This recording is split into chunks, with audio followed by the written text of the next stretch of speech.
Assalamualaikum warahmatullahi wabarakatuh. wabarakatuh. Kembali lagi bersama kami dalam presentasi kelompok 1 mata kuliah Telaah Kurikulum dan Buku Teks Bahasa Indonesia. Seperti yang kita ketahui, mata kuliah ini diampu oleh Bapak Barnas MPD. Dan pembahasan yang akan dikupas secara tuntas pada hari ini mengenai konsep kurikulum. Saya Jihan Nabila. Saya Hilima Lutfia. Kami berdua siap berbagi materi.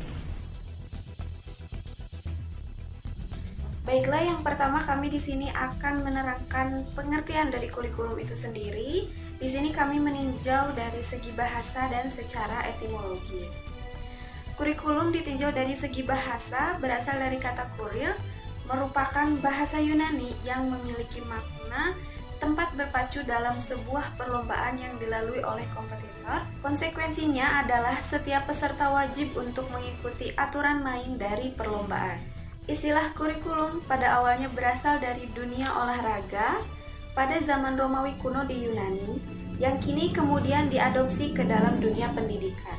Pengertian yang dipakai dalam dunia pendidikan adalah sebagai rencana dan pengaturan sejumlah mata pelajaran yang harus dipelajari peserta didik dalam menuntut ilmu di lembaga pendidikan. Lalu secara etimologis, istilah kurikulum yang digunakan dalam dunia pendidikan mengandung pengertian sebagai sejumlah mata pelajaran atau pengetahuan yang harus ditempuh dan diselesaikan oleh peserta didik untuk mencapai suatu tujuan pendidikan atau kompetensi yang ditetapkan.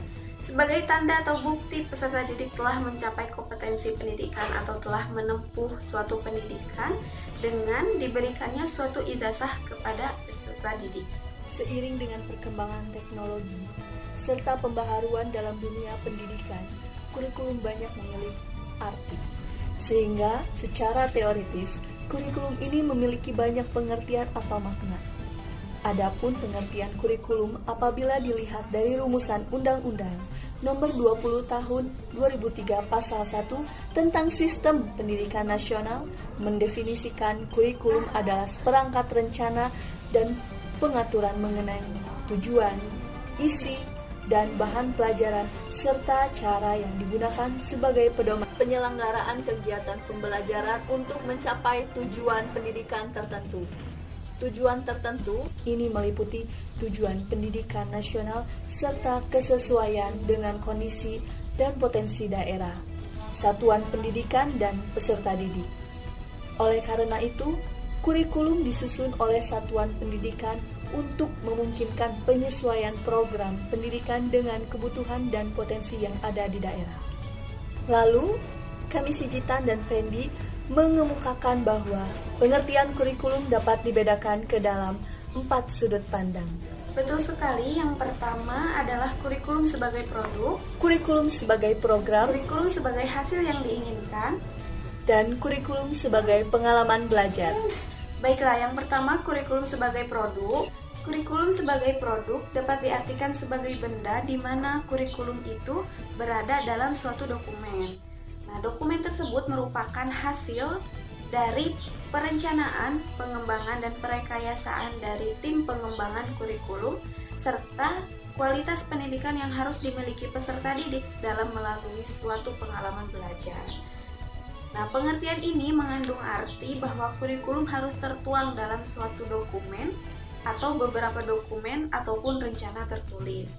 Dokumen atau rencana tertulis itu berisikan pernyataan mengenai kualitas pendidikan yang akan diberikan atau yang akan dimiliki oleh peserta didik yang mengikuti kegiatan berdasarkan kurikulum tersebut. Lalu yang kedua, kurikulum sebagai program. Program yang dimaksud dalam kurikulum sebagai program dalam pembelajaran. Program pembelajaran ini dapat tertuang dalam serentetan daftar pelajaran ataupun pokok bahasan yang diajarkan pada kurun waktu tertentu, seperti halnya dalam kurun waktu 1 tahun atau 1 semester. Secara esensial merupakan kurikulum yang membentuk program-program pembelajaran secara real. Selanjutnya ada kurikulum sebagai hasil yang diinginkan. Nah, hasil belajar adalah kemampuan yang dimiliki oleh peserta didik setelah belajar, yang wujudnya berupa kemampuan kognitif, afektif, dan psikomotorik yang disebabkan oleh pengalaman belajar. Kurikulum sebagai hasil belajar diartikan sebagai hasil yang diinginkan setelah pelaksanaan pembelajaran berupa pengetahuan, sikap, dan keterampilan pada bidang studi. Hasil belajar peserta didik tersebut ditampilkan dalam bentuk dokumen. Yang terakhir adalah kurikulum sebagai pengalaman belajar. Kurikulum sebagai pengalaman belajar adalah semua kumpulan pengalaman pendidikan yang didapat peserta didik dari kegiatan proses pembelajaran dan kondisi pembelajaran yang sudah direncanakan. Sebagai konsekuensinya, apa yang direncanakan dalam kurikulum belum tentu berhasil sebagaimana yang diharapkan. Hal ini tentu terdapat faktor yang mempengaruhinya, seperti kemampuan guru dalam menerapkan dan mengembangkan kurikulum dalam proses pembelajaran. Sebaik apapun kurikulumnya, bila tidak didukung oleh guru yang profesional, tentu tidak banyak memberikan makna terhadap peserta didik dan sebaliknya. Itulah pengertian dari segi bahasa secara etimologis yang tertuang dalam undang-undang dan dilihat dari 4 sudut pandang. Langsung saja kita beralih pada pembahasan selanjutnya mengenai konsep kurikulum. Apa sih konsep yang dimiliki dari kurikulum itu sendiri? Kami menemukan Olivia Stidman tahun 2016 menjelaskan konsep kurikulum jika dalam arti luas, universal, atau modern tidak hanya mencakup tentang rencana pembelajaran saja, namun juga mencakup tentang segala sesuatu nyata yang terjadi dalam proses pendidikan di sekolah, baik di dalam ataupun di luar kelas. Ya, selain itu, seiring dengan perkembangan zaman, terutama dalam teknologi dan pendidikan, pengertian-pengertian dan gagasan-gagasan baru tentang kurikulum akan selalu bermunculan dan berubah-ubah. Teori-teori baru muncul karena manusia pemikir pendidikan memang tidak pernah merasa puas dengan satu hakikat saja. Para ahli baru dalam pendidikan akan muncul dan membawa serta teori-teori yang mereka temukan. Kita pun dapat melihat secara konseptual kurikulum secara garis besar mempunyai 3 ranah, yaitu kurikulum sebagai substansi, kurikulum sebagai sistem, dan kurikulum sebagai bidang studi. Yang pertama ada kurikulum sebagai substansi. Kurikulum dipandang sebagai rencana pendidikan di sekolah atau sebagai suatu perangkat tujuan yang ingin dicapai. Suatu kurikulum dipandang sebagai dokumen tertulis yang berisi rumusan tentang tujuan, bahan ajar, kegiatan belajar mengajar, jadwal, dan evaluasi yang telah disepakati dan disetujui bersama oleh para penyusun kurikulum dan pemangku kebijakan dengan masyarakat. Yang kedua adalah kurikulum sebagai sistem. Sistem kurikulum merupakan bagian dari sistem sekolah, sistem pendidikan, dan sistem masyarakat. Hasil dari sistem kurikulum adalah tersusunnya suatu kurikulum. Kurikulum sebagai sistem mempunyai fungsi bagaimana cara memelihara kurikulum agar tetap berjalan dinamis. Yang terakhir adalah kurikulum sebagai bidang studi. Nah, kurikulum di sini berfungsi sebagai suatu disiplin yang dikaji di lembaga pendidikan seperti perguruan tinggi. Tujuan kurikulum sebagai suatu bidang studi adalah untuk mengembangkan ilmu kurikulum dan sistem kurikulum itu sendiri. Mereka yang mendalami bidang kurikulum mempelajari tentang konsep dasar kurikulum. Mereka juga melakukan kegiatan penelitian, seperti halnya seorang guru yang mempelajari kurikulum. Karenanya di sini dipandang bahwa kurikulum itu sebagai suatu bidang studi. Nah, pada saat ini adanya berbagai aliran dalam pendidikan itu berimplikasi pada munculnya berbagai konsep-konsep kurikulum seperti yang dijelaskan oleh Umar. Betul sekali. Umar ini menjelaskan bahwa ada 4 konsep kurikulum. Yang pertama yaitu konsep kurikulum akademik. Kurikulum dianggap sebagai jalan terbaik untuk mengembangkan pemikiran dan penguasaan pengetahuan secara umum ditentukan dalam kurikulum yang memberikan kontribusi berpikir rasional. Konsep kurikulum ini melahirkan kurikulum yang berorientasi pada mata pelajaran. Bahan-bahan mata pelajaran diseleksi dari disiplin ilmu terkait yang dipandang dapat mengembangkan proses kognitif. Selanjutnya adalah konsep kurikulum humanistik. Nah, konsep kurikulum humanistik lebih mengarah pada kurikulum yang dapat memuaskan individu. agar mereka dapat mengaktualisasikan dirinya sesuai dengan potensi dan kemampuan yang mereka miliki. Pendidikan dengan kurikulum seperti ini diarahkan pada pembinaan manusia yang utuh.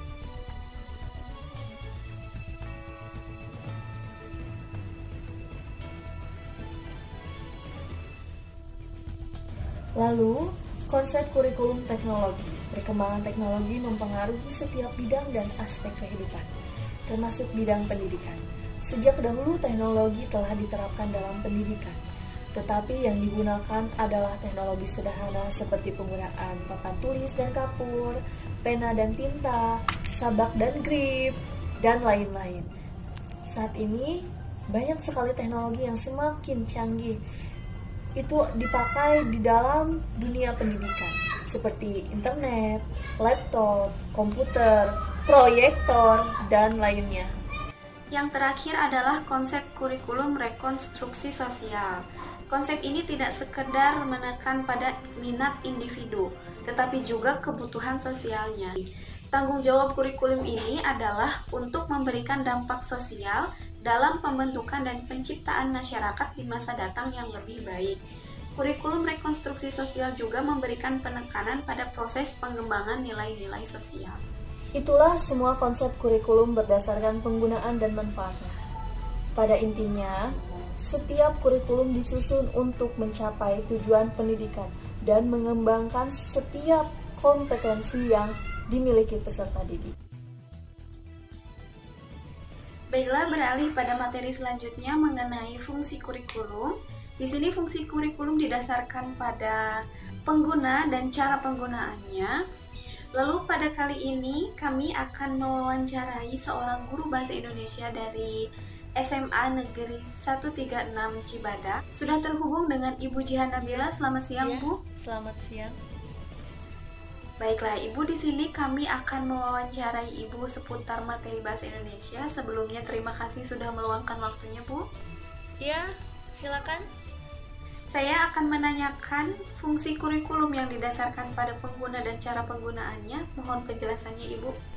Ya, baik. Jadi kurikulum berdasarkan penggunaannya terdapat 3 bagian, yaitu yang pertama yaitu preventif. Preventif artinya agar guru terhindar dari melakukan hal-hal yang tidak sesuai dengan yang ditetapkan kurikulum. Kurikulum sebagai pedoman dan arah di mana guru akan melakukan suatu pembelajaran. Ya, lanjut yang kedua ada kuratif.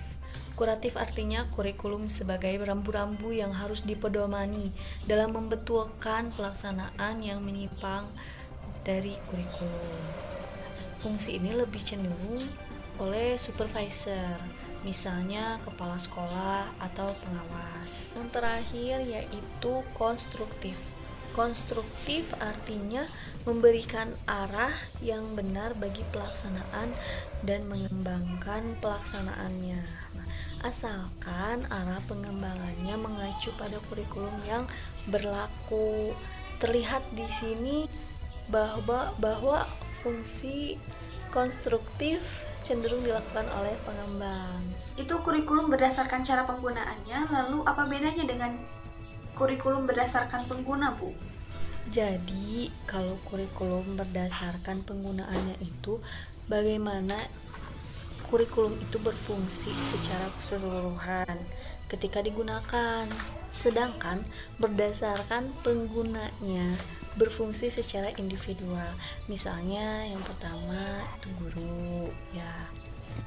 Nah, fungsi kurikulum bagi guru itu dapat dijadikan sebagai pedoman bahan atau materi, strategi pembelajaran, menetapkan sumber belajar, media dan alat peraga, serta pedoman sebagai evaluasi. Guru tidak hanya berfungsi sebagai pelaksana kurikulum sesuai dengan kurikulum yang berlaku, tetapi juga sebagai pengembangan kurikulum dalam rangka pelaksanaan kurikulum tersebut. Nah, yang kedua ada kepala sekolah. Fungsi kurikulum bagi kepala sekolah sebagai supervisi, yaitu memperbaiki situasi sekolah, memperbaiki bantuan kepada guru, memperbaiki situasi pembelajaran, dan Ada juga pengembangan kurikulum dan evaluasi tentunya. 3. Masyarakat. Dalam hal ini ada sasaran tertentu, yaitu siswa dan orang tua. Siswa sebagai arah dalam pembelajaran, sedangkan orang tua telah mengetahui arah dan tujuan pembelajaran, membantu sekolah dalam melaksanakan pembelajaran dan mengontrol pelaksanaan pembelajaran. Terakhir, penulis. Bagi para penulis ataupun penyusun buku ajar dalam memahami kurikulum merupakan suatu keharusan, dikarenakan untuk dapat menyusun buku ajar yang sesuai dengan kehendak kurikulum. Selain itu, mengetahui tujuan yang diharapkan, menetapkan isi buku, dan menetapkan penyajian penulisan merupakan fungsi kurikulum berdasarkan pengguna, yakni penulis. Luar biasa, terima kasih atas jawaban yang sangat amat menerangkannya, Ibu. Iya. Jadi itulah fungsi kurikulum. Nah, jadi kurikulum apapun akan berfungsi dengan baik, akan mencapai tujuan pendidikan dengan baik apabila digunakan dan diaplikasikan dengan baik pula. Kita beralih pada pembahasan yang terakhir, yaitu tujuan kurikulum. Kali ini saya akan mewawancarai guru bahasa Indonesia juga dari Sekolah SMAN 174 Pelabuhan Ratu. Selamat siang Ibu Hilima. Selamat siang, Mbak. Ibu, saya akan sedikit bertanya seputar materi pembelajaran bahasa Indonesia. Oh iya, silahkan. Apakah tujuan kurikulum harus ditujukan dan harus dicapai oleh peserta didik? Oh, tentu saja tidak. Tujuan kurikulum itu terbagi ke dalam 3 tahap, yakni yang pertama tujuan nasional, yaitu tujuan yang ingin dicapai secara nasional berdasarkan falsafah negara. Tentunya kita sudah tahu kan tujuan pendidikan yang dicanangkan dalam pembukaan Undang-Undang Dasar, sebagaimana diamanatkan dalam undang-undang tersebut. Lalu yang kedua adalah tujuan institusional, adalah tujuan yang ingin dicapai oleh institusi pendidikan sebagai penyelenggara pendidikan. Lalu yang terakhir adalah tujuan kulikuler. Nah, dalam tujuan ini yang hendak dicapai program studi atau bidang studi. Karena di setiap mata pelajaran tentunya mempunyai tujuan tersendiri dan karakteristik yang berbeda-beda dengan tujuan yang hendak dicapai oleh mata pelajaran lainnya. Tujuan mata pelajaran adalah penjabaran dari tujuan kurikulum dalam rangka mencapai tujuan pendidikan nasional. Dapat disimpulkan dari pembahasan tersebut bahwa tujuan kurikulum adalah suatu acuan atau pedoman terencana melalui proses pembelajaran.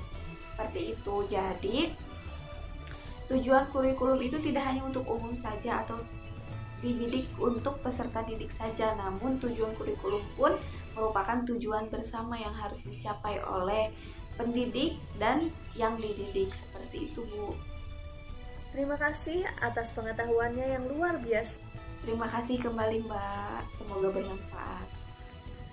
Jadi, tujuan kurikulum ini merupakan hal-hal yang ingin dan harus dicapai oleh setiap pihak atau setiap pelaku pendidikan.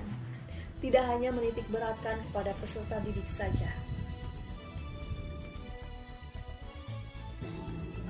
Jadi itulah seluruh pembahasan mengenai konsep kurikulum, mulai dari pengertian, konsep, fungsi, dan tujuan kurikulum. Semoga apa yang kami sampaikan dapat bermanfaat.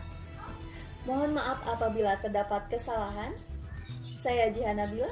Saya Hilima Lutfia pamit undur diri. Wassalamualaikum warahmatullahi wabarakatuh.